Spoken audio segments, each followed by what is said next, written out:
Wires define the data flow by connecting diagram elements. You can connect controls to functions, functions to indicators, and so on.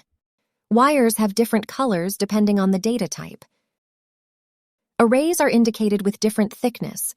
The higher dimension, the thicker the wire. To connect a wire to a terminal, press the mouse with a release at one end, and then repeat press and release on the other end. To change the way the wire bends, just press the spacebar on the keyboard. To straighten the wire, right-click and select Cleanup Wire. Alignment can be done with the arrow keys on the keyboard. Press Shift for a larger step. The wire can split into multiple sources, but it cannot merge.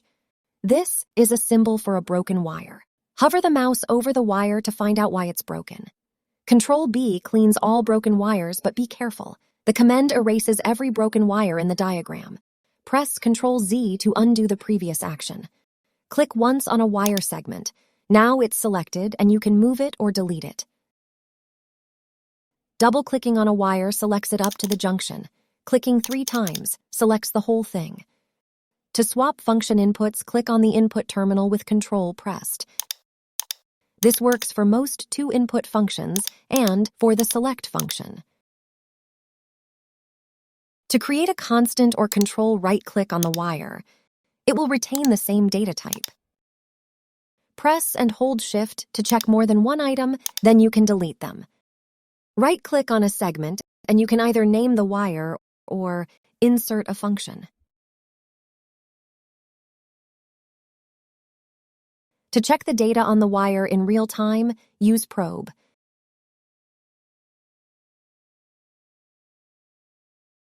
You can place a breakpoint on the wire. It pauses program execution when data is present on the wire.